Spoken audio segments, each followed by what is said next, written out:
Tout le monde croit en la loi des grands nombres. Pour être plus précis, tout le monde a l'intuition que dans un grand échantillon, enlever une valeur ne peut pas changer grand-chose à la moyenne. Et de là à s'imaginer qu'il existe toujours une constante idéale vers laquelle des moyennes empiriques doivent converger, c'est autre chose. Cela peut être le cas quand il s'agit de mesures physiques, c'est beaucoup moins évident dans le domaine humain, et en particulier littéraire. Pourtant, c'est par là que la statistique a commencé, pour autant que l'on sache. Le premier ouvrage connu parlant de statistique a été écrit à Bagdad, à la Maison de la Sagesse. L'auteur est un des plus grands savants arabes, peut-être le premier savant universel, Al-Kindi. Il a écrit de l'ordre de 300 traités sur l'éthique, la pharmacologie, la zoologie, sur les bijoux, le verre, les marées, aussi sur la linguistique, la phonologie et la poésie. Al-Kindi est connu comme le philosophe du bonheur, à cause de son art de combattre la tristesse. Et il faut que nous ne préférions pas la durée de la tristesse à la durée de la joie. Il faut que nous ne soyons pas tristes de ce qui nous manque ou de la perte de ce que nous aimons, et que nous rendions nos âmes par une belle habitude, satisfaites de toutes conditions afin que nous soyons toujours joyeux. Celui dont la recherche est vaine est malheureux. Donc celui qui désire les choses provisoires, qui veut les posséder et en faire l'objet de son amour, est malheureux. Et celui dont la volonté s'accomplit est heureux. Le traité qui concerne la statistique s'appelle Sur le déchiffrement des messages cryptographiques. C'est le premier traité de cryptographie connu.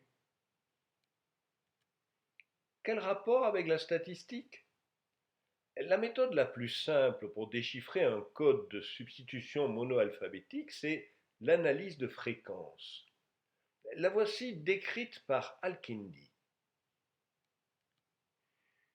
La façon d'élucider un message crypté, si nous savons dans quelle langue il est écrit, est de nous procurer un autre texte en clair, dans la même langue, de la longueur d'un feuillet environ, et de compter alors les apparitions de chaque lettre. Ensuite, nous nous reportons au texte chiffré que nous voulons éclaircir, et relevons de même ces symboles. Nous remplaçons le symbole le plus fréquent par la lettre première, la plus fréquente du texte clair, le suivant par la deuxième, le suivant par la troisième, et ainsi de suite, jusqu'à ce que nous soyons venus à bout de tous les symboles du cryptogramme à résoudre. Al-Kindi se montre conscient du problème de la taille d'échantillon. Il pourrait se faire parfois que l'on rencontre des messages chiffrés trop courts pour contenir tous les symboles de l'alphabet et pour lesquels l'ordre des fréquences ne s'applique pas. En effet, l'ordre des fréquences s'applique dans les textes longs, pour lesquels la rareté des lettres dans une partie du texte est compensée par leur abondance dans une autre partie. Implicitement, Al-Kindi se montre conscient de la loi des grands nombres. Pour illustrer sa méthode, il calcule les fréquences des lettres en arabe sur 3667 lettres. C'est le premier recueil de données connu de l'histoire de la statistique.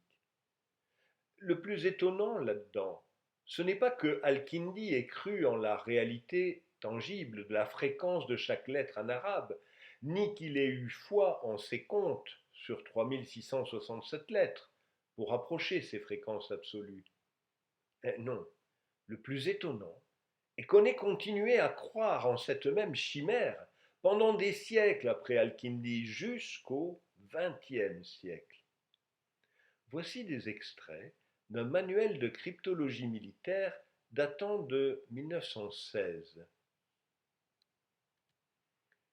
Si on compte 10 000 lettres consécutives d'un texte, en notant la fréquence d'occurrence de chaque lettre, les nombres trouvés seront pratiquement identiques à ceux obtenus à partir d'un autre texte de 10 000 lettres dans la même langue.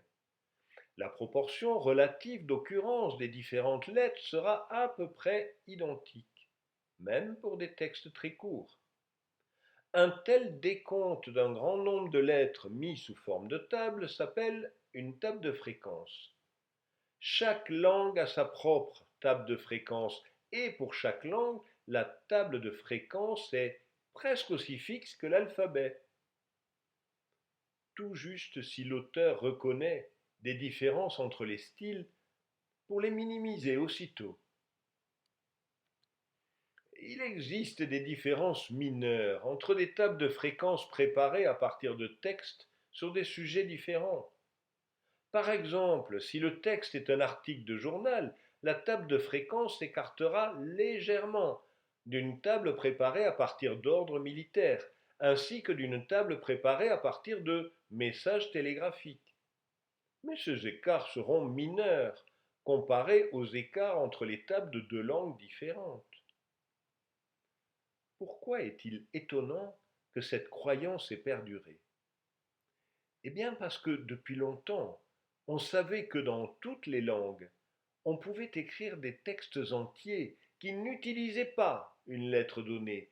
On appelle ces jeux littéraires des lipogrammes. Le plus célèbre en français est La disparition de Georges Perec. Perec s'amuse à décrire l'objet de la disparition, précisément la lettre E.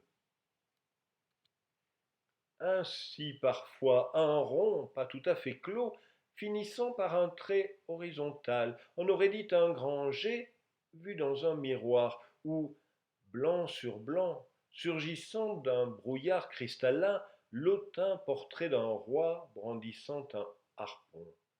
Ou un court instant, sous trois traits droits, l'apparition d'un croquis approximatif, insatisfaisant, substitut saillant, contour bâtard profilant dans un vain sursaut d'imagination, la main à trois doigts d'un sardon ricanant.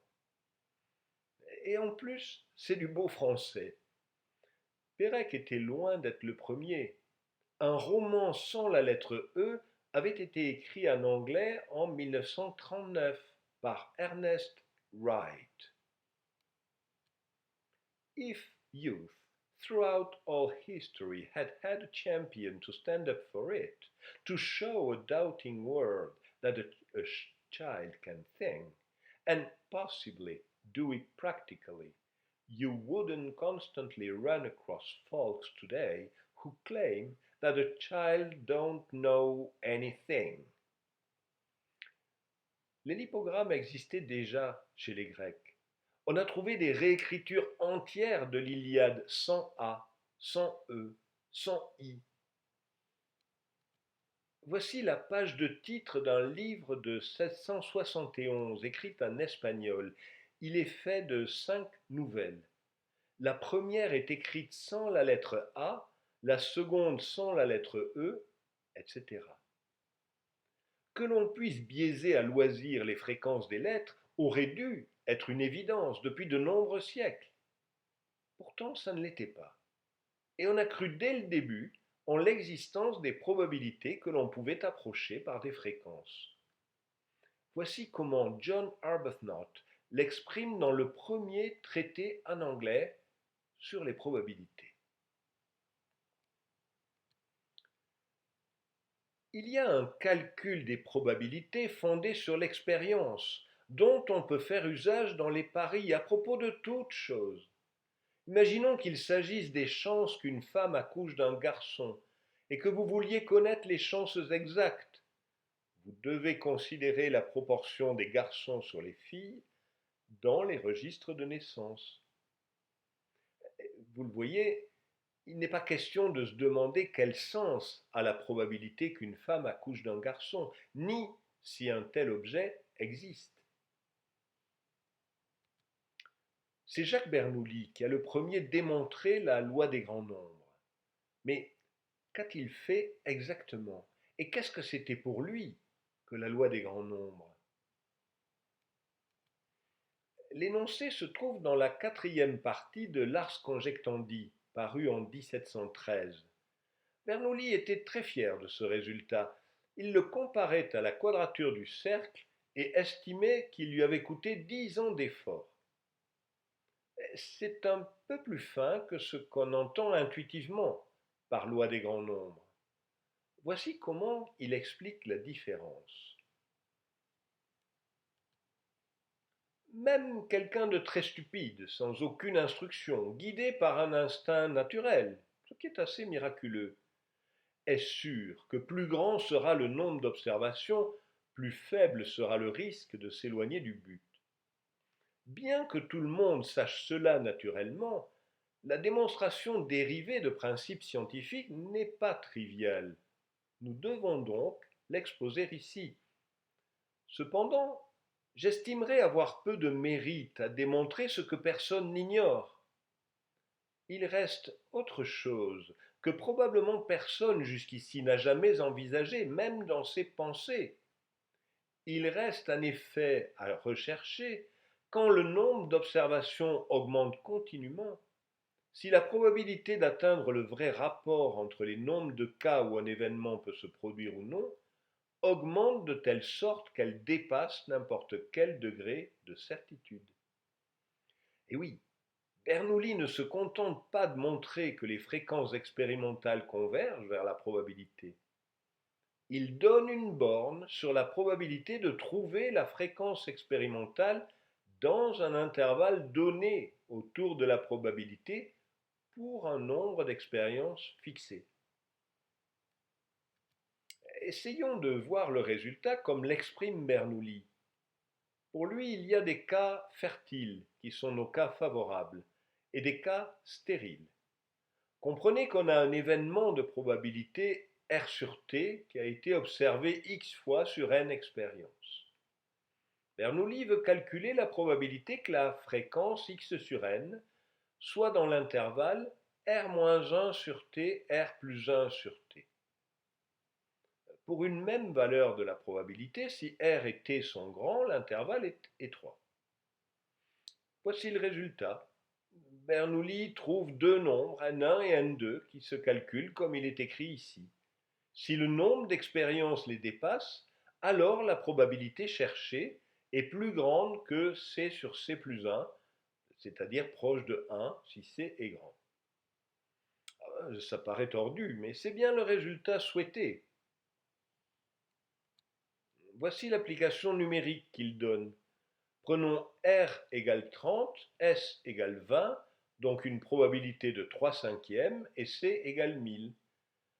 Le résultat de Bernoulli dit que si le nombre d'expériences dépasse 25 550, alors la probabilité que la fréquence soit entre 29 sur 50 et 31 sur 50 dépasse 1000 sur 1001. En réalité, pour n égale 25 550, la probabilité en question est beaucoup plus proche de 1. Regardez ce qu'en dit R. L'écart de cette probabilité à 1 est de l'ordre de 10-11. Mais peu importe, c'est le premier résultat qui justifie mathématiquement l'intuition de la loi des grands nombres. Bernoulli explique sa vision de la loi. De là se voit la conséquence singulière que si les observations de tous les événements continuaient éternellement, la probabilité se transformant en parfaite certitude, tout dans le monde est gouverné par des rapports précis et une loi de changement constante, de sorte que, même pour ce qui est au plus haut point contingent et fortuit, nous devrions admettre une certaine nécessité, et j'oserais dire une fatalité. Cette vision est bien dans l'air du temps. Un demi-siècle auparavant, Pascal avait qualifié de stupéfiant le fait de construire une géométrie du hasard. Mathématiques et hasard étaient vus comme contradictoires, et la loi des grands nombres, en quelque sorte, réconciliait les deux. 2 siècles plus tard, Adolphe Quetelet continuait à y croire. Quetelet est un statisticien belge qui a fait beaucoup pour le développement de la discipline en Europe. Il applique les statistiques non seulement à l'anthropométrie, mais aussi à la sociologie. Quand en 1831, il écrit ses recherches sur le penchant au crime, il définit un objet théorique nouveau, qu'il appelle l'homme moyen. L'homme que j'ai considéré est, dans la société, l'analogue du centre de gravité dans les corps. C'est un être fictif pour lequel toutes les choses se passent conformément aux résultats moyens obtenus pour la société. Si l'homme moyen était déterminé pour une nation, il présenterait le type de cette nation. S'il pouvait être déterminé d'après l'ensemble des hommes, il présenterait le type de l'espèce humaine tout entière. D'après tout ce qui vient d'être dit, je crois que non seulement il n'est pas absurde, mais qu'il est même possible de déterminer l'homme moyen d'une nation ou de l'espèce humaine. L'absurdité apparente d'une semblable recherche ne provient que du manque d'observations faites avec précision et un assez grand nombre pour que les résultats présentent le plus de probabilité possible qu'ils sont conformes à la vérité. Charles Babbage était un ami de Quetelet. Oui, c'est bien le Babbage de la machine analytique. Il s'est aussi occupé de statistiques. Et comme Quetelet, il croyait en la loi des grands nombres. Babbage était allé jusqu'à planifier la fabrication d'une table des constantes de la nature et des arts, où il mettait exactement sur le même plan des constantes de type astronomique et des quantités beaucoup plus variables. Elle doit contenir tous ces faits qui peuvent être exprimés par des nombres dans les sciences et les arts. On en donnera une meilleure idée en précisant le plan. Premièrement, toutes les constantes de notre système, comme les distances de chaque planète, leur période de révolution, l'inclinaison de leur orbite, la proportion de lumière reçue du Soleil, la force de la gravité à leur surface. Deuxièmement, le poids atomique de chaque corps. Troisièmement, la liste des gravités de chaque corps. Jusque-là, ça va, ce sont bien des constantes, ou peu s'en faut. Septièmement, de l'homme.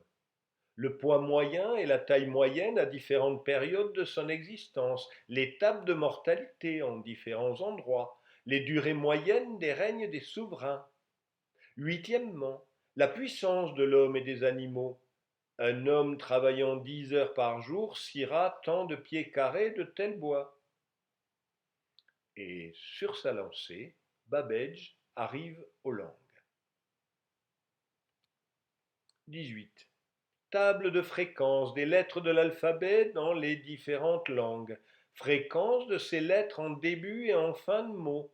Le nombre des lettres redoublées dans les différentes langues. La proportion des lettres qui débutent les noms de famille des différentes nations.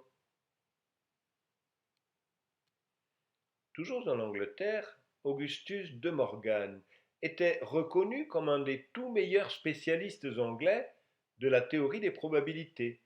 En tout cas, un de ceux qui avaient compris la théorie de Laplace. Et au XIXe siècle, ils étaient peu nombreux.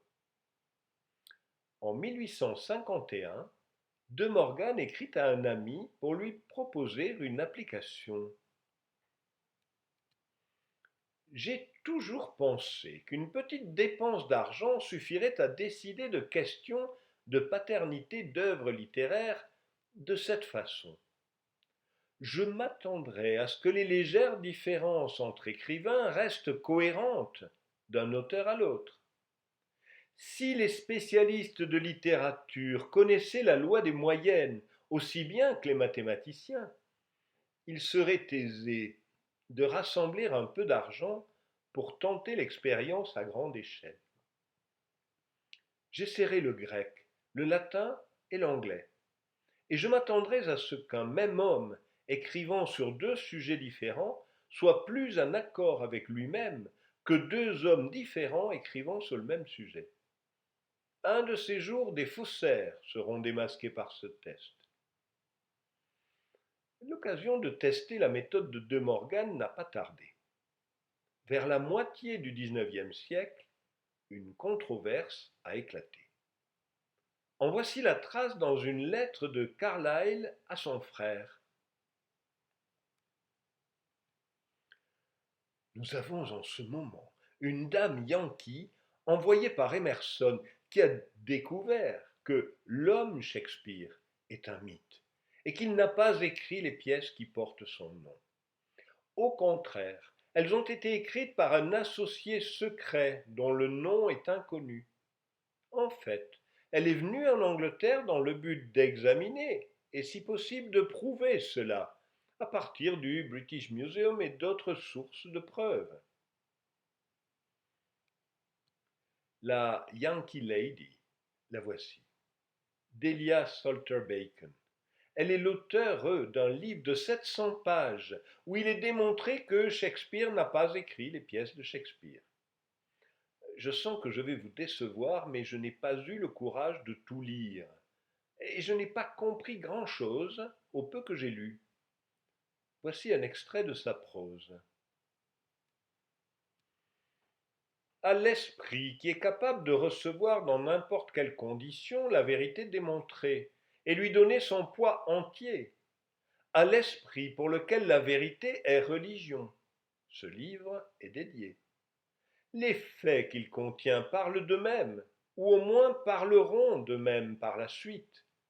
Ils ne dépendront pas finalement des modalités de leur exposition ici, car ils ont la grande qualité, ils ont la solidité et les dimensions de la vérité historique, et ils sont accessibles par plus d'un côté. Les soi-disant preuves accumulées visent à prouver que les œuvres de Shakespeare étaient en fait de Francis Bacon, aucun rapport avec son propre nom de famille. Delia Salter Bacon n'était qu'une des premières d'une longue série, qui entre autres contient un mathématicien célèbre, Georg Cantor. En 1886, une société baconienne est fondée. L'affirmation des Baconiens est que William Shakespeare n'a rien à voir du tout dans la production ni des pièces ni des poèmes, que c'était un homme peu éduqué, qui savait à peine écrire son propre nom, et qu'il n'y a aucun début de preuve qu'il ait jamais écrit ou qu'il ait pu écrire quoi que ce soit d'autre. Le romantisme avait fait naître en Angleterre une idolâtrie de Shakespeare sans commune mesure avec la relative indifférence des siècles précédents. Il n'était pas possible que ce soit un homme issu du peuple qui ait pu produire ces chefs-d'œuvre absolus, ces trésors nationaux de la fierté britannique. Il fallait nécessairement que ce soit un noble, et pourquoi pas Bacon. Il y avait d'ailleurs d'autres candidats. Mendenhall était un Américain qui avait eu connaissance de la proposition de De Morgan et qui avait décidé de la mettre en pratique.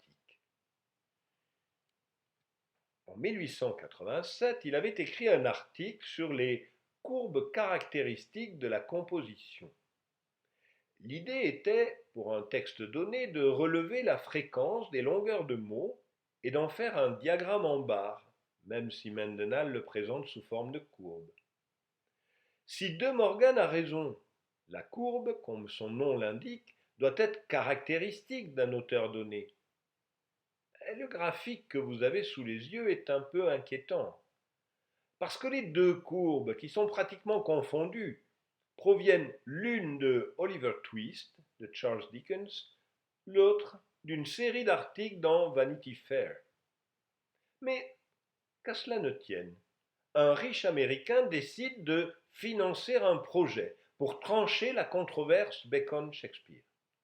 Le nouvel article de Mendenhall est paru en 1901. Il est intitulé « Une solution mécanique d'un problème littéraire ».